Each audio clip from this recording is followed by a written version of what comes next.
Good morning and welcome to Great Tree Zen Women's Temple. This is the first of 3 talks that Susan Lamb will be giving, and the title today is Finding Life Force Through Desire. But first, we'd like to invite Tejo to do the opening sutra. An unsurpassed, penetrating, and perfect Dharma is rarely met with even in 100,000 million kalpas. Having it to see and listen to, remember and accept, I vow to taste the truth of the Tathagata's teaching. And now, a short statement about dana. In Buddhism, when Zen practitioners share their understanding of the teachings and practice, it is offered freely as a practice of dana paramita. Dana is a Pali word that means generosity or to give freely, and this practice is done without expectation of getting something in return. This is the spirit of speaking about the Dharma. Other ways to practice dana is to offer support to those who share the teachings, to support places of spiritual practice, and to give without judgment or expectation when opportunities arise. Those who share the teachings at Great Tree do so on a dana basis. Please support their practice by giving what you can.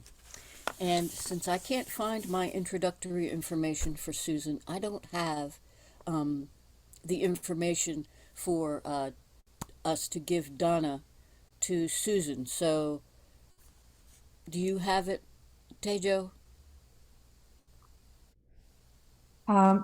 Maybe Susan, do you have a PayPal or something? You could just put it into the link. I would like for people to give the dana to Great Tree. Oh, thank you. Would you like us to put it in the practice fund? Sure. Okay, thanks. And Tejo, would you please introduce Susan since I can't Oh, find I'm mine? sorry. I've got a whole thing. I know, and I can't find it. I must have Okay. deleted it by accident. Okay, well, just a second. I'm just going to introduce how Susan and I know each other. About 30 years ago, my friend Kathy, that I know from Tassajara, who lived at Tybee, which is an island near Georgia, she wanted to get me down to visit her, and I didn't have any money, and I didn't have a lot of time, and so I kept canceling my visits. And she said, I think I know how to get you here, and I know this person that I think you'll really like. So that's how I got there. And Susan at that time was at a Unity church, right? Unity. Yeah. And then when the minister there, whom she was friends with, moved on, then Susan became a great supporter of Great Tree. Thank you.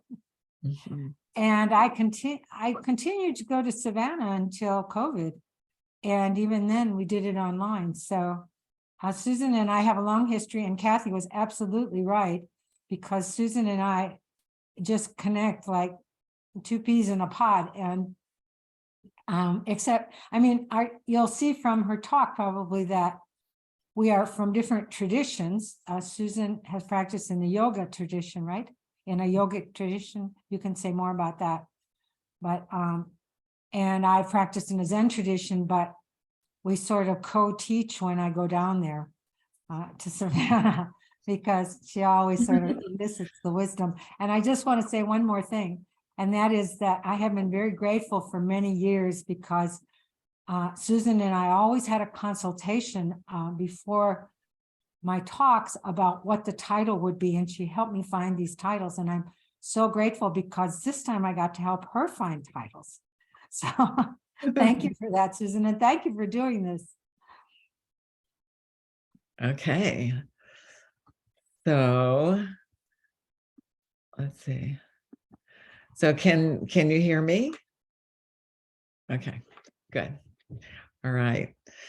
So I am very grateful to be here.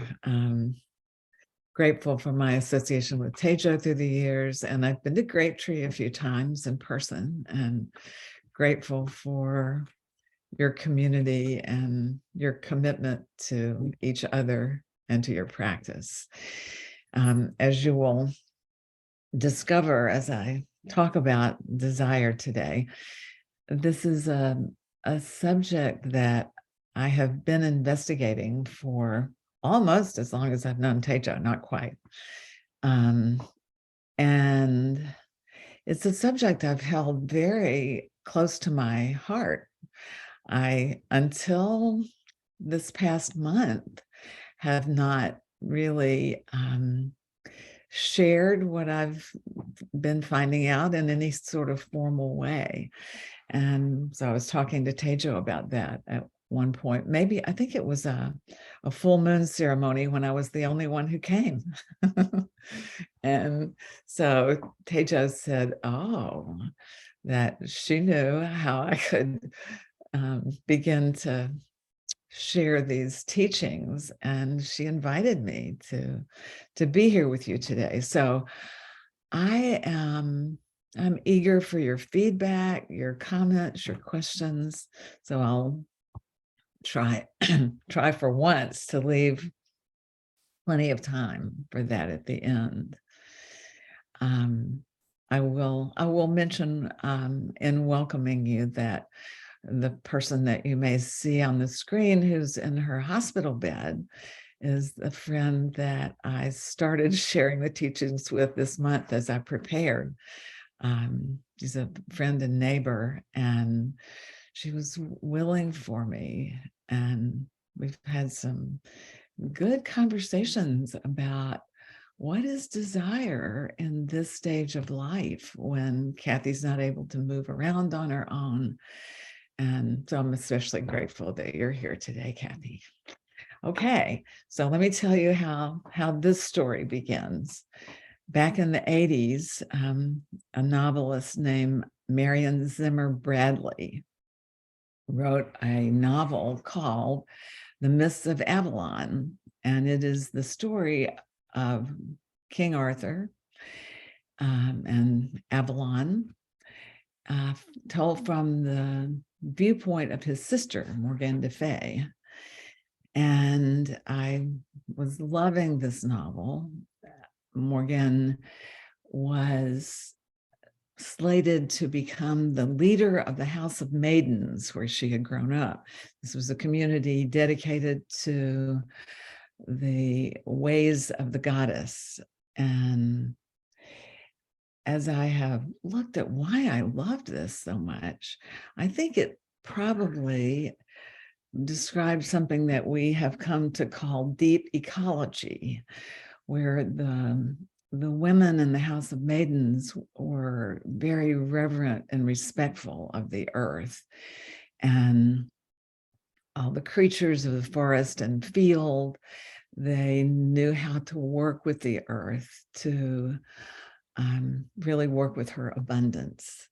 And that was so appealing, as well as the fact that here was a feminine face of God, which I think, feminine face of the divine, which many are hungry for, and obviously I was.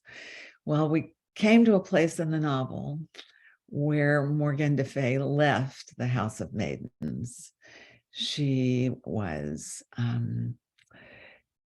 she felt betrayed by things that happened in one of the rituals. And so she left, and she was expecting a child. So she went to her sister's home to give birth to the child and remained there for a number of years. I kept reading through that part, but then we got to the part where she basically deserted the child to the care of the servants in the household who had no particular interest in him. The sister was, in fact, she was intent on this child not growing into a strong person because she feared that he, rather than her own sons, would become the king. of Avalon or Camelot. So this was the point where I closed the novel and said, I'm not going to read this anymore. It's too painful. And so for a number of years, probably 5 or 6 years, I didn't read it anymore. And then when my husband and I were going to England to join our son, who had just finished a semester at University of London, and we started planning our trip, the things we would do beyond London. And we're going to visit gardens in Kent. And my son and my husband pretty well left the rest of the itinerary to me. And what was I going to do but go to the sites that were associated with Arthurian legend? I had known a number of people who had gone to Glastonbury and had had wonderful experiences. So that was what I planned, and that's what we did. So I took the novel with me and started to read it again, enjoyed it again. And by the time I got home, I was back at the very difficult spot. And a friend of mine, actually the person I had bought the book from in her bookstore, had told me that she had been able to continue to read it even after the point where I stopped, because she knew that we were returning to the ways of the goddess now, that people were more and more becoming conscious of the earth and how we need to relate to her. So I thought, okay, I'm going to stick with that as I read the novel, but it wasn't enough. So I began a practice I already was a journaler, and I started in my morning journal pages to write what I would teach this child, Gwydion, who had been deserted, what I wanted him to know. And I pretty much started randomly, whatever subject came to mind that I thought I might know something about that he needed to know, I would just start to write that. And eventually I happened on the subject of desire. And in his life, it would be important because, of course, the fall of Avalon or Camelot came from his killing King Arthur on the battlefield, and from the relationship between Arthur's wife, Guinevere, and his friend Lancelot. So here was desire run rampant, bringing down the fall of this kingdom. And for me, it was important because I knew that our spiritual traditions, particularly it's much more explicit in the Eastern traditions, that we're taught, rightly so, that desire, especially what I think of as sort of unschooled, unpracticed desire, is as Tejo told us last week, is the path of suffering. That's the second noble truth. And so the Buddha gave his life to developing the practice that would be an antidote to that. So I wondered, but I knew that our desires don't stop just because we know it creates suffering. So I wanted to learn everything I could about it to teach Gwydion and to teach myself. So into that climate and that question, what are we to do with our desires, came up. In my investigations, I was fortunate that the clients that I worked with could help me learn, my friends, my own life. So I had a client who showed up, who I call Ethan, and of course I'm changing details about people's lives, but he was a professor at a university in a nearby city, and that part of his life worked very well. But the part of his life that would have to do with community and relationship was pretty impoverished. So he was very hungry and really wanted to have an intimate friendship. So we began with what has been popular in our culture. You know, our culture has a way of focusing particularly on the material. And so we envisioned the relationship that he wanted to have and the life that surrounded that. And we weren't entirely naive. We did envision the creation of that relationship, how it might go from acquaintanceship to friendship and so on. And so he left, and I saw him maybe 6 weeks later. When he returned, he wouldn't make eye contact with me, and he was obviously more agitated than usual. And he was saying he'd given up on that. It just wasn't going to happen. And so I sort of looked back at my notes to see what we had done. And so I asked him, well, what happened? He said he talked to his sister a lot about it. Their family didn't have good role models for how to have close relationships. And so she said she wasn't going to wait until she had a relationship like that to feel good about herself. And he wasn't either. And who could argue with that? But he told me what had happened was that he left the session. I could sort of see this. My office was on the second floor of a building, a Victorian house, and he just floated down the steps, so thrilled with this vision that we had created.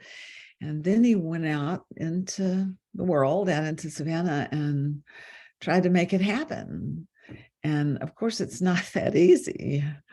And so he would see people in parks and squares and in coffee houses and bookstores that he would be interested in meeting, but he didn't have the skills. And so he went home that day feeling worse than ever about himself.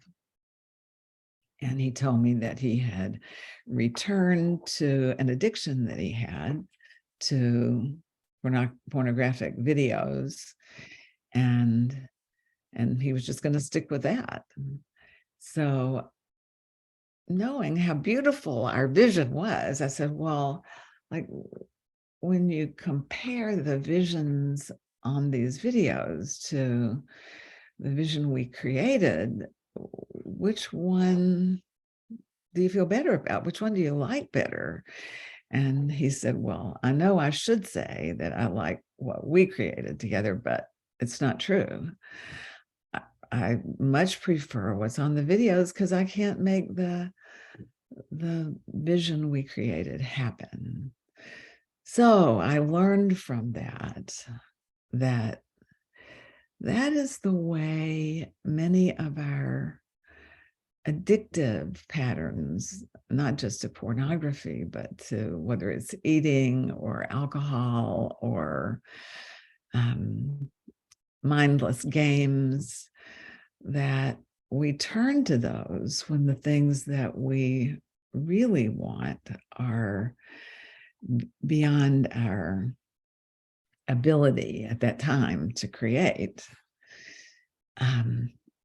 So next, I had a client that I call Tony, who came in. He had returned home to Savannah at probably age 23. He'd been away to a university on the West Coast where he was in a prestigious art department. That it had been his dream to have a career as a sculptor, and he did quite well in school, but he took psychedelic mushrooms, and on one of these occasions, the last of these occasions, he had an experience of emptiness.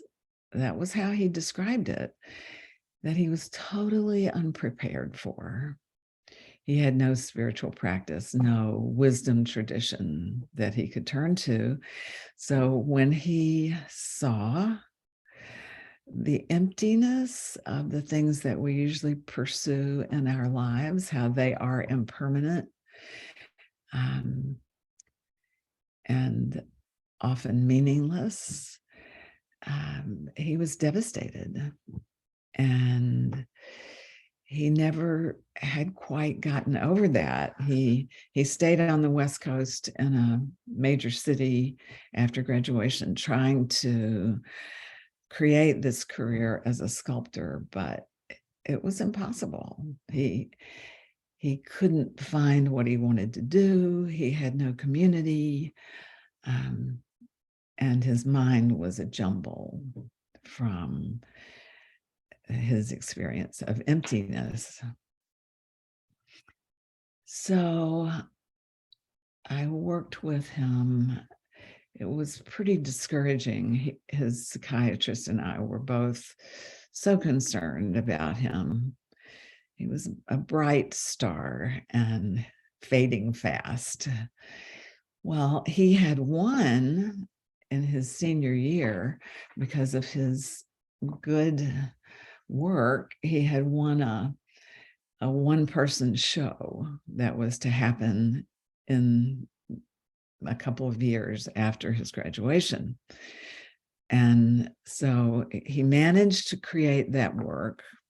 He wasn't doing much work at all. He was playing video games and watching old movies all night and sleeping by day, not being with people. And he managed to create the work for the show by commissioning a tradesman to create signs that expressed his despair and his nihilism. And the show was okay. It was well enough received. But the far more important thing that happened was that as he traveled to the show in the Atlanta airport, in a newsstand, he saw a bodybuilding magazine, and he bought that bodybuilding magazine. He'd done some bodybuilding in high school, so he had a little bit of interest in it. And he found in the magazine an advertisement for a bodybuilding contest, a 12-week challenge in which you shaved your body, did before and after pictures, and were on a strict regimen of protein supplements and good food and a rigorous workout routine. And somehow this set him afire. It's like these were goals that he knew he could meet. He could do these things. And so I remember his saying, "This will be my greatest artistic accomplishment, to sculpt my body in this way." And, his family, for the most part, was enthusiastic about it because he was quite a changed person from having intentions and goals and desires. He had purpose. He had meaning. And his mother was skeptical. She'd had significant mental health challenges too, and just didn't believe that something this surface could really make a difference. But he was proceeding. He was making good progress on these physical goals, and his immediate goals were he wanted to win the contest, go on to get training as a personal trainer, and then become a motivational speaker. he was reading the stories of different people who had done challenges like this and how they had changed their lives. So he was moving along. As we moved into the final month, his doubts began to emerge.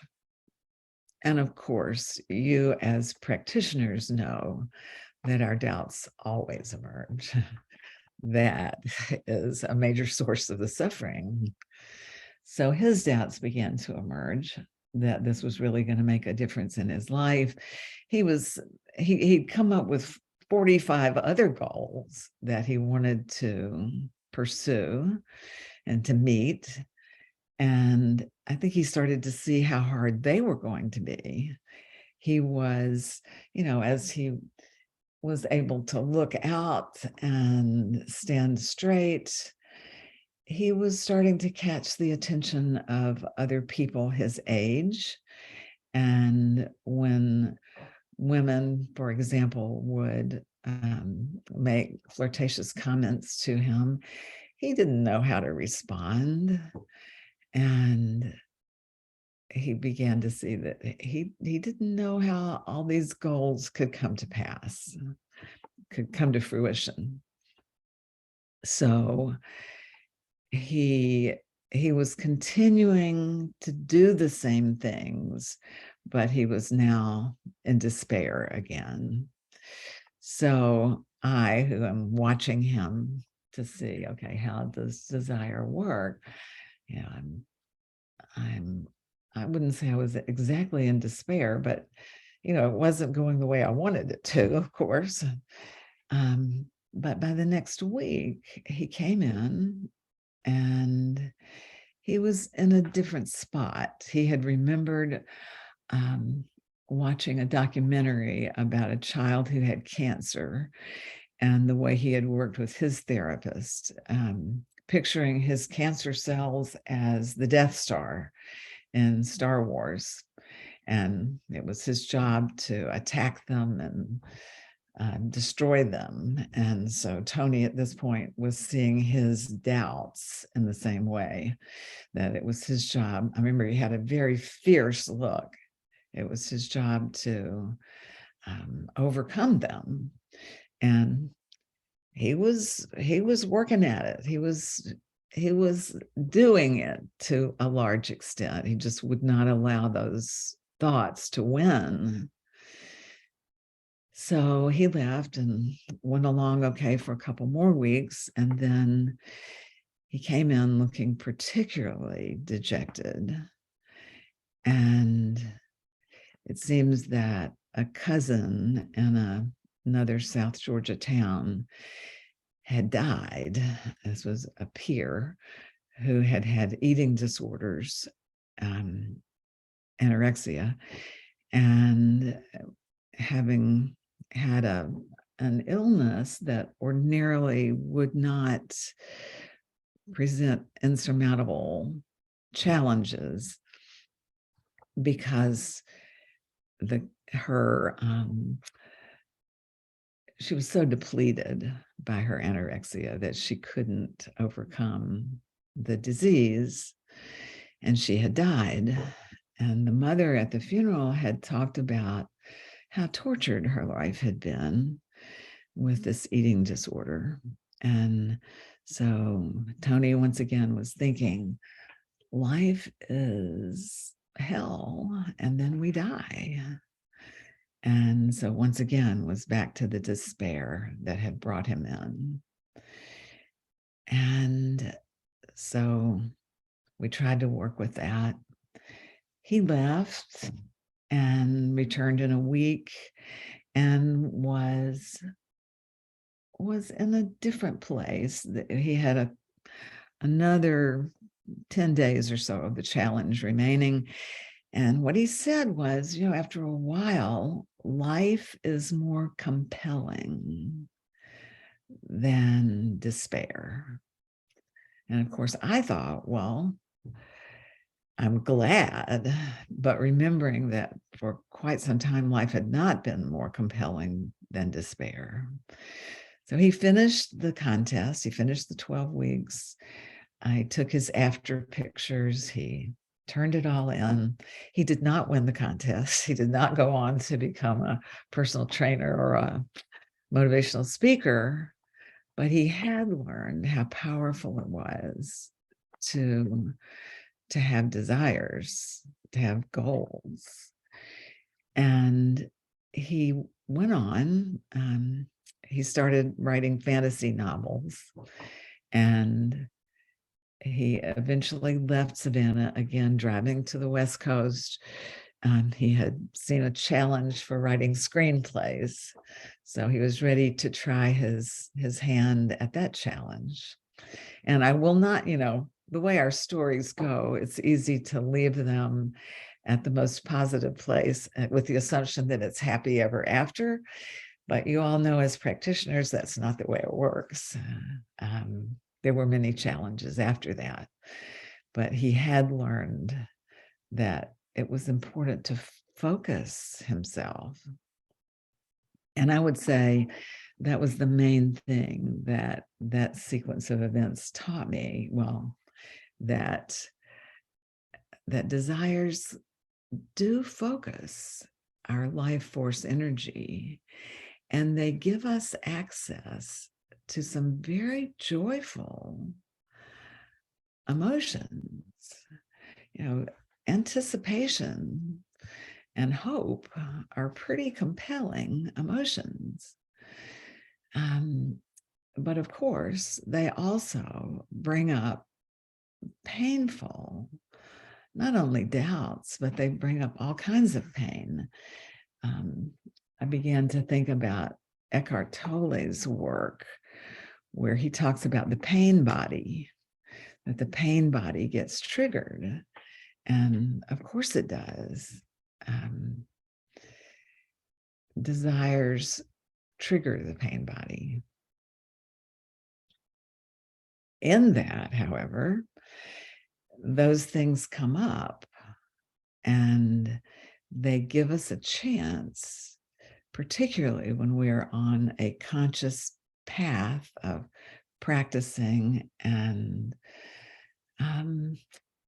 learning from the wisdom traditions that we're part of. They give us very fine motivation and experiences of what on the yogic path we call vasanas or samskaras, those patterns of thought and emotion that are in the way of our awakening. They give us a chance to encounter them and to meet them as we learn how to meet them. And I don't know what words you use on the Zen path. I tend to think of these patterns over time as we meet them, as we, in a sense, loosely embrace them, that they start to dissolve. They lose their punch. They lose their power. We stop identifying with them.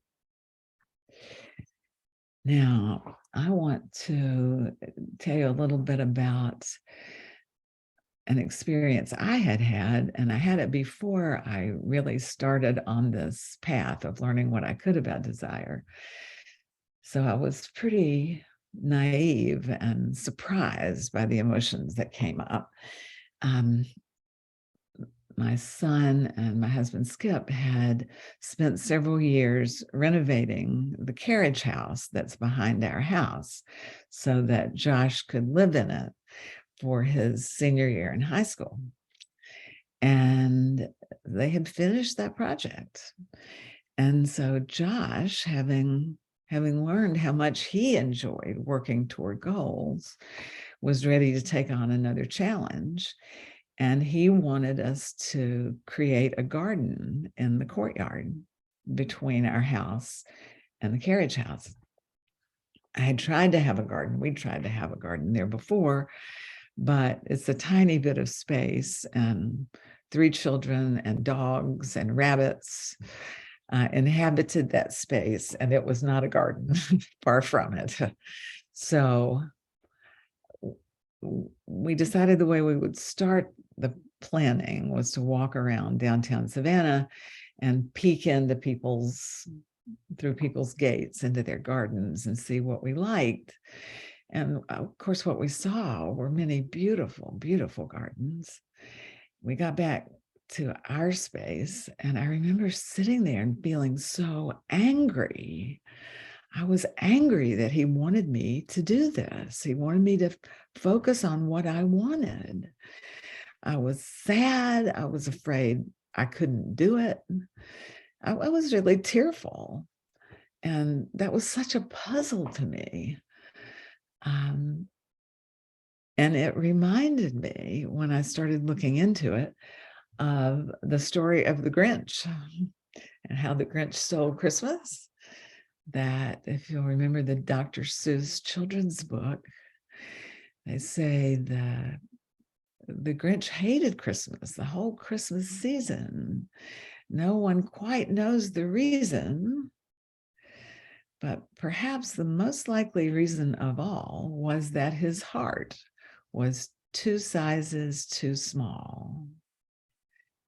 Now, at the time I was looking into this, I was investigating Chinese medicine a bit, and knew that the heart is seen as the meridian in Chinese medicine that is charged with receiving inspiration and bringing it forth into expression. And the pericardium channel, the heart protector, is charged with keeping the heart safe as a dwelling place for our spirits. So I'm thinking, if we haven't had experiences of creating from our desires, then the heart protector probably grows tight and inflexible and doesn't easily let inspiration in. And if inspiration manages to get in, it doesn't easily let the energy to create come forth into the world. So I look back at that story, and if you'll remember the way it ends, the Grinch has made a new friend, Cindy Lou who lives there in Whoville, where he's stolen all the presents. So he and Cindy Lou, at some point, as Christmas approaches, they hear the Who's singing, and they realize that the Who's are celebrating Christmas anyway, without presents. And the Grinch says, perhaps Christmas doesn't come from a store. Perhaps Christmas means a little bit more.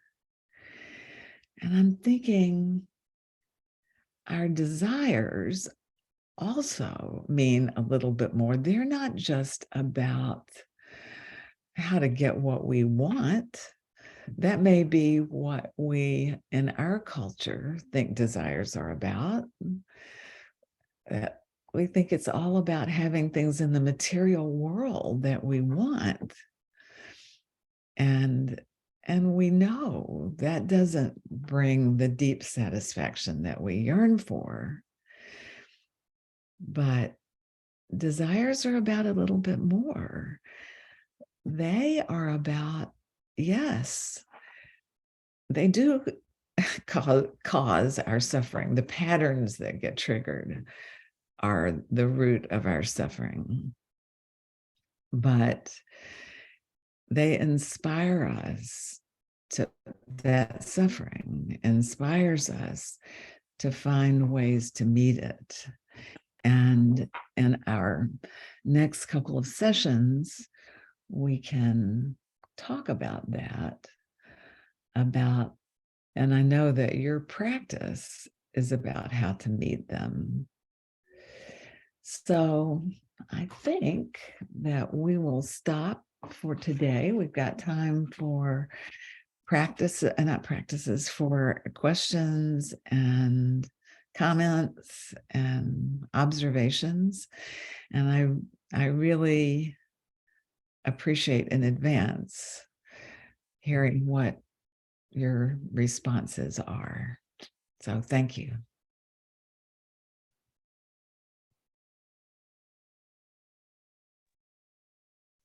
Just feel free. There aren't so many of us here, so just feel free to speak out. Susan, I lost connection when you were talking about being frustrated about your little garden area that your son wanted out there. I lost connection. And how did you deal with that?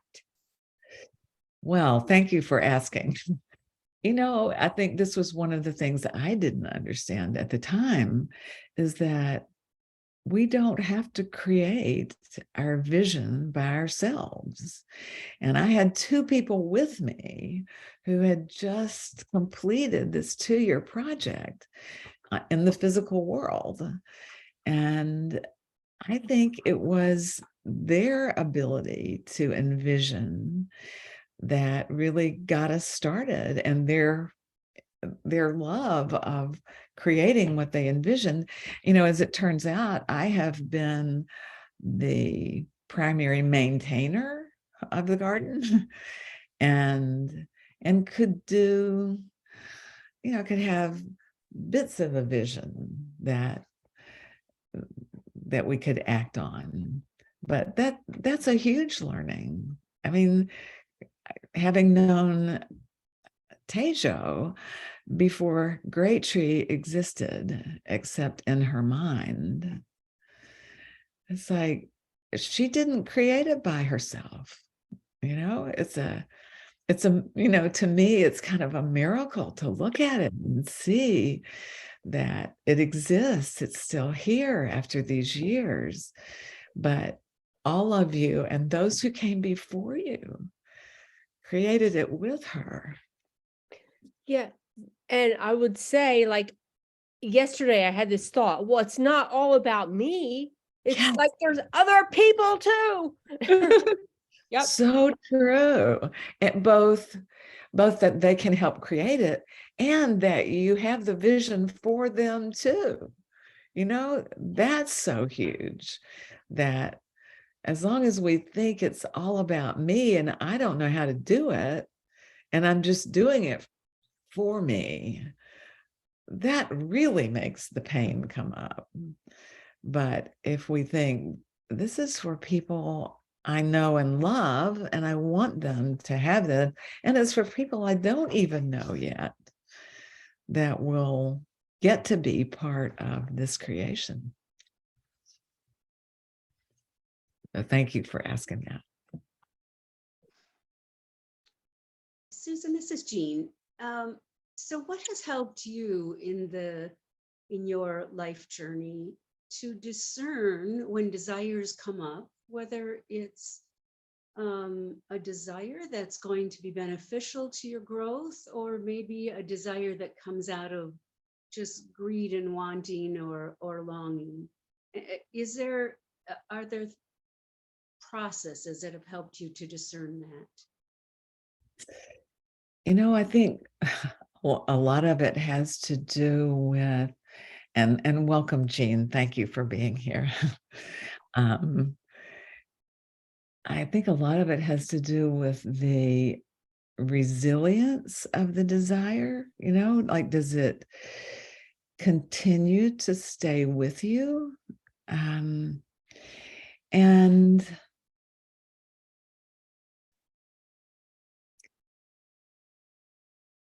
And what can we, if we ask ourselves, what is the larger picture here of this life that I'm wanting to continue to create? Does this fit into that life? And is there enough energy in it to help me, along with all the other things that help us, our teachers, the things that we're reading and studying, our practices? Is there enough push behind it to carry us through the difficulties that are definitely going to show up?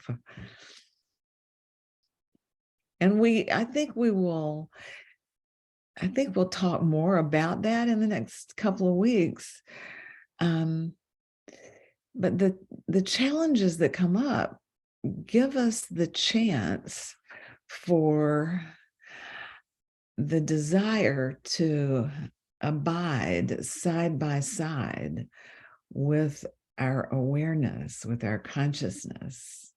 So we keep getting the chance to let them affect each other. What does we're slowed down by the suffering that comes up, as well as just the tasks of daily life. But we want to keep both alive all the time. Our movement in consciousness, our stillness in consciousness, and the desire, does it keep coming up? And how successful are we at running away from it? Because we do try to run away from them. So great question. It occurs to me that desire, it can, even if it starts out as something that's very positive, goal, that there's a point where we kind of attach to our idea of where it's going to go, or attach to the outcome in some way, that we forget the path along the way, So true. In the yogic path that I'm on, in the texts, they keep saying we have to detach from the fruits of our desires, from what we believe is going to happen. Once again, not so easy to do. And that we have to detach from our sense of doership, that I am the doer here. That in fact, as you study, everything is a dependent arising.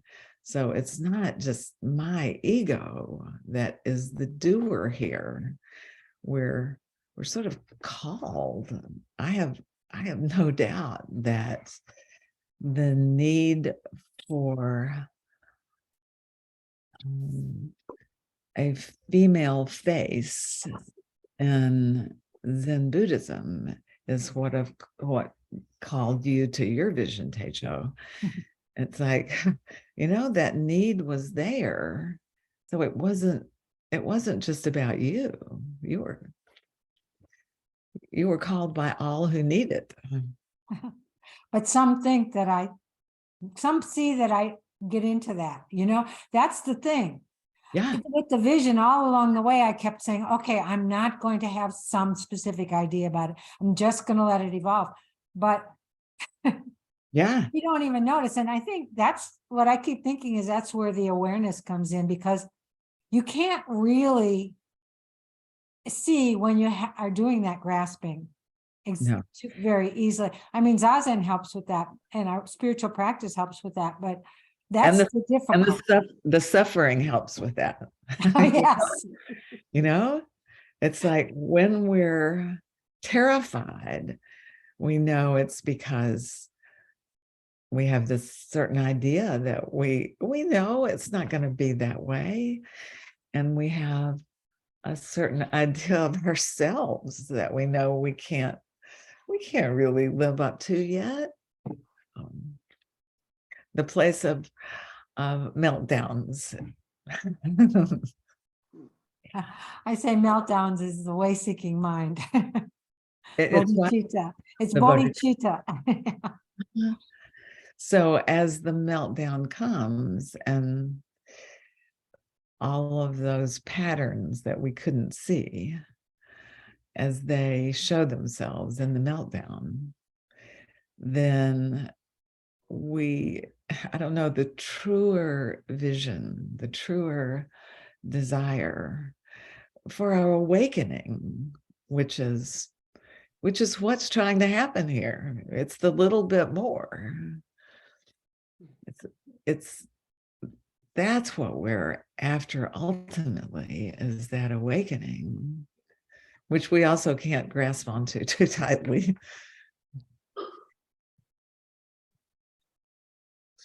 Other folks?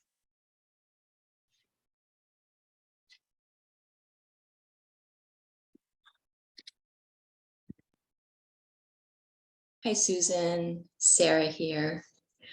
I am also a yoga practitioner and new teacher, as well as a Zen student for many years. So it's really auspicious that you're here, because I'm learning a lot about the intersection of yoga and Buddhism, and I'm just loving it. And it's, of course, all these traditions are so alike and so one, but there's just beautiful aspects that are different, and I'm just loving merging them together. And I love that you were talking about the pericardium and how it's the heart protector, and how, like, you know, that self-reflection of our bodies, and is this a tight part of ourself, and that inspiration maybe can't come in. And I love that about especially the asana and pranayama part of yoga, the yoga path, this movement of energy in our bodies. And I find that it complements shikantaza, our zazen, so much by moving and doing these asanas. And it's really transformed my zazen practice. And I'm just really exploring this right now. And it's fascinating. We sit a lot. We do a lot of zazen. And, you know, in Tejo's retreats and sessions, we do yoga. And I have always appreciated that about her. It's just a fascinating, beautiful connection, yoga and Buddhism. So thank you for being here and sharing. I really appreciate it. Yeah, thank you. And yeah, it's true. I mean, the Buddha was a Hindu, wasn't he? Yeah. Well,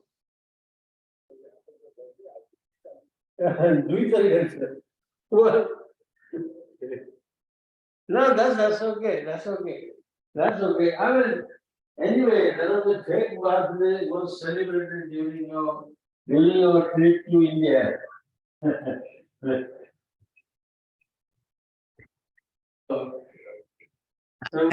I think I may depend a lot on lip reading. The fact that I can't see your face, I'm not understanding it. Did somebody else understand it that can? Your business trip, right?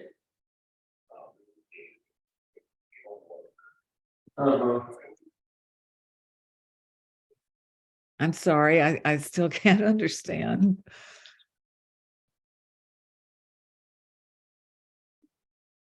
Yeah, there's a bit of an echo as well. I see. Yeah, our technology adds a dimension, doesn't it, to our connecting with each other. But I'm 804-307-3799. I'm glad you're here. and I know that whatever you had to say is a great addition. So your energy is here with us.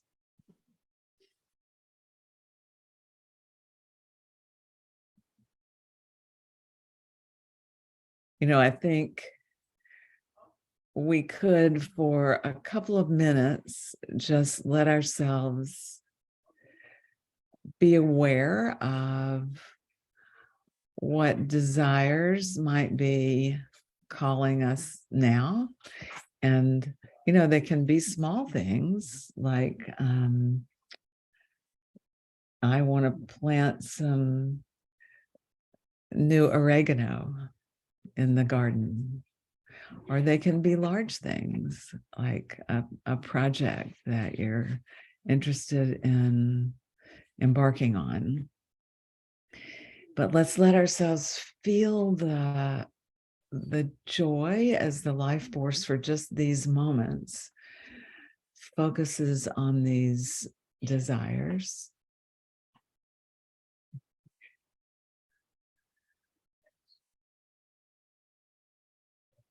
And sometimes it happens just this fast. We can let ourselves be aware of the things that get in the way, the beliefs, the emotions that get in the way of moving toward the desire.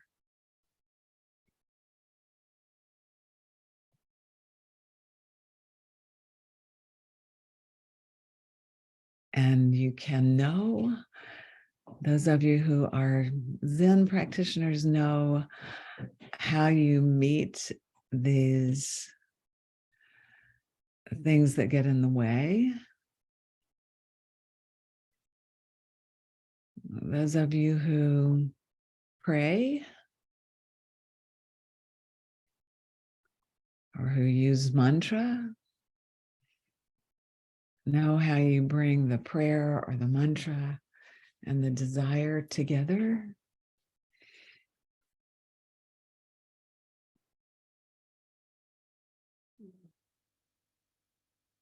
And you might just let yourselves, we can let ourselves know how there's something more at work here than just the desire for oregano or the desire for a new painting or a new poem. Worthy desires as they are, there's also always more going on.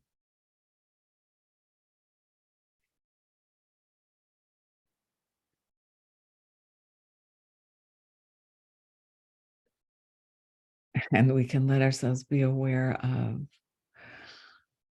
the beings in our lives that help us and the unseen beings that help us, including this community and the unseen beings that support this community.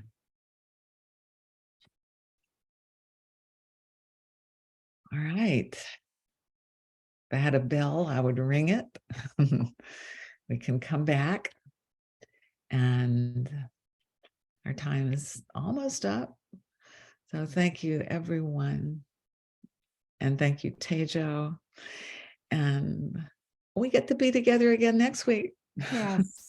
Should we give back the merit? Sure. I want to remind everybody that tomorrow, I think, is the full moon ceremony at 7:00. And we have it on the full moon at 7:00, whenever there's a full moon. And I also want to mention that I gave a talk to a group in Florida online recently, and when we gave back the merit, we do the call and response. The first line, someone responded. The second line, someone else responded. And the third line, someone else responded. So if you want to do that, it was very nice. It was just a kind of a coincidence. So may the merit of this practice May the merit of this practice benefit all beings Benefit all beings. and bring peace. And bring peace. Thank you. Thank you. Bye-bye. Thank you. Thank you, Susan. Thank you. Okay. Thank you so much. Thank you.